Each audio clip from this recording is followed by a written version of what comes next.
Hi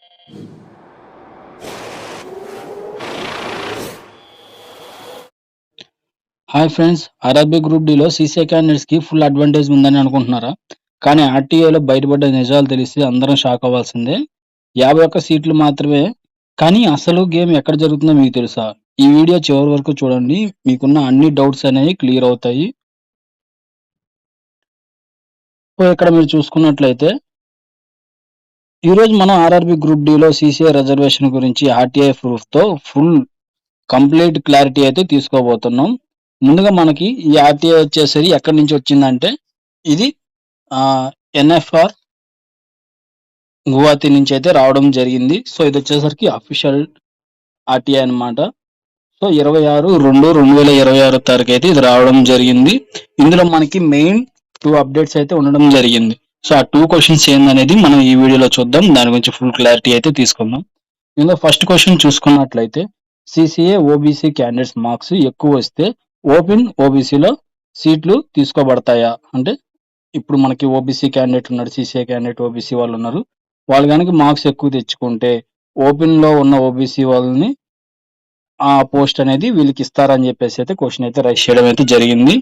so దానికి official గా వచ్చిన ఆన్సర్ ఏంటంటే మొదట దీన్ని వర్టికల్ రిజర్వేషన్ అని చెప్పేసి అప్లై చేస్తారు.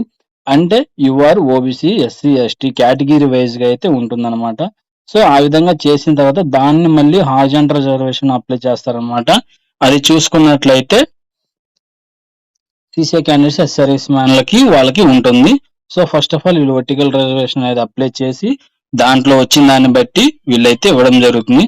సో ఇక్కడ చూసుకున్నట్లయితే మీరు వర్టికల్ రిజర్వేషన్ ఏంటంటే ఓబీసీ క్యాండిడేట్స్ ఓబీసీ పోస్టుల్లోనే వీళ్ళు డివైడ్ చేయడం జరుగుతుంది.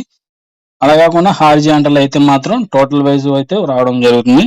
సో ఇక్కడ నెక్స్ట్ మనం చూసుకున్నట్లయితే ఇది సింపుల్ గా మీకు అర్థమయ్యేలా చెప్పాలంటే సీసీఏ క్యాండిడేట్స్ అనేది సపరేట్ కోటనే, కానీ అది కేటగిరీస్ వైజ్ లోనే మాత్రమే పనిచేస్తుందని చెప్పేసి చెప్తున్నారు. మీరు ఇప్పుడు ఉదాహరణకి మనం ఇప్పుడు ఒక ఓబీసీ క్యాండిడేట్ అయితే ఓబీసీ కేటగిరీలోనే మనం కంప్లీట్ అయితే అవుతారు.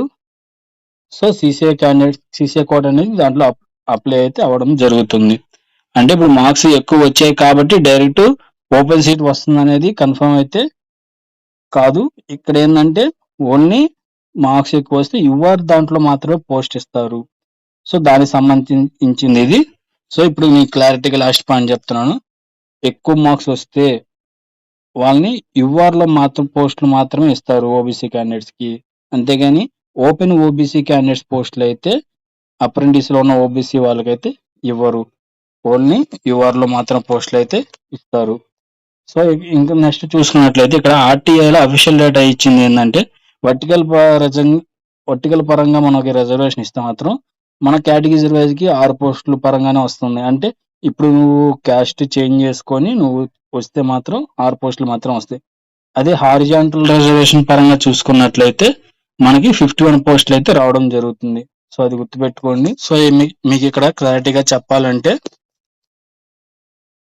ఇప్పుడు ఒక ఓబీసీ క్యాండిడేట్స్ హైయెస్ట్ మార్క్స్ వచ్చాయి, కానీ వాళ్ళని వర్టికల్ రిజర్వేషన్ తీసుకుంటే మాత్రం ఆ పోస్టుల్లో ఓబీసీ వాళ్ళకి ఎన్ని ఉన్నాయో అన్ని మాత్రమే ఇస్తారు. అంతేగాని యూఆర్లో దీంట్లో తీసుకోరు. అదే హారిజాంటల్ అనుకోండి, అప్పుడు ఏంటంటే యూఆర్లో ఉన్న పోస్టులకి ఎక్కువ మార్క్స్ తెచ్చుకున్న వాళ్ళకి ఇస్తారనమాట. సో టోటల్ గా హారిజాంటల్ రిజర్వేషన్ అనేది మన సీసీఏ క్యాండిడేట్స్ కి అయితే వర్తిస్తుంది. సో దాన్ని ఏమంటారంటే మనకి పోస్టులు అనేవి ఎక్కువ రావడం జరుగుతుంది. సో హైయెస్ట్ మార్క్స్ ఉన్న వాళ్ళకి ఈ పోస్టులు అయితే ఇవ్వడం జరుగుతుంది. సో నెక్స్ట్ ఇక్కడ చూసుకున్నట్లయితే సీసీఏ వాళ్ళకి అడ్వాంటేజ్ ఉంటుందా అంటే యా ఉంటుంది, కానీ అది అన్నిటితో కాదు, కొంత లిమిటెడ్ అయితే ఉంటుంది. నెక్స్ట్ చూసుకున్నట్లయితే మనకి సీసీఏ ఉంది కదని చెప్పేసి మనం చాలా మంది అయితే ఓవర్ కాన్ఫిడెన్స్ అయితే ఉంటున్నారు. సో అలా ఉండకండి. మీ ప్రిపరేషన్ అనేది స్ట్రాంగ్ గా ఉంటేనే మనకి వాడు ఏ విధంగా కట్ ఆఫ్ తీసినా, ఏ విధంగా ఏ రిజర్వేషన్ ఇచ్చినా సరే మనం అయితే రీచ్ అవ్వగలం. సో నెక్స్ట్ చూసుకున్నట్లయితే కట్ ఆఫ్ గురించి మాట్లాడుకుంటే కట్ ఆఫ్ వచ్చేసరికి యువర్ క్యాండిడేట్స్ కి 50 నుంచి 55 మధ్యలో ఉంటుంది. అదేవిధంగా ఓబీసీ ఎస్సీ ఎస్టీ క్యాండిడేట్స్ కి వచ్చేసరికి 45 నుంచి 50 మధ్యలో, లేదు ఇంకా తక్కువ చూసుకున్నట్లయితే 40 నుంచి 45 ఈ మధ్యలో ఉంటుందని. కానీ అంతేగాని 55 మాత్రం దాటైతే ఎవరికి కట్ ఆఫ్ అయితే రీచ్ అవ్వదు. ఎందుకంటే అంతకంటే రీచ్ అయితే మాత్రం ఇంక అందరూ జనరల్‌లోకి వెళ్ళిపోతారు ఓపెన్ కేటగిరీలోకి. సో, అందువలన వాళ్ళకి మనకి డిఫరెన్స్ ఉండాలి కాబట్టి అంత పవర్. అది కాక ఏందంటే మన అప్రెంటిస్‌లో నాన్ సీసీఏ క్యాండిడేట్స్ కూడా చాలా మంది ఉన్నారు కాబట్టి వీళ్ళందరిని కూడా తీసేయాలి కాబట్టి సో, వాటన్నిటిని మనం దృష్టిలో పెట్టుకొని మనం మాట్లాడుకోవాలి కదా! సో, దాన్ని బట్టి చూసుకున్నట్లయితే 55 దాటైతే ఎవరికైతే కట్ ఆఫ్ అయితే రీచ్ అవ్వదు. సో, ఎవరైతే టెన్షన్ వద్దు. దాని గురించి అయితే ఎటువంటి టెన్షన్ అయితే అవసరం లేదు. సో, ఇది ఫ్రెండ్స్ మన యొక్క అప్డేట్. సో, ఈ వీడియో మీకు యూజ్‌ఫుల్ అనిపిస్తే లైక్ చేయండి. మీ ఫ్రెండ్స్‌కి కూడా షేర్ చేయండి. మరికొన్ని రైల్వే అప్డేట్స్ కోసం మన ఛానల్ అయితే సబ్స్క్రైబ్ చేసుకోండి. ఇలాంటి ఆర్‌టీఐ ప్రూఫ్స్‌తో క్లారిటీ వీడియోస్ ఇంకా మరెన్నెన్నో చేసుకుందాం. సో, మరొక అప్డేట్‌తో నేను మళ్ళీ వస్తాను.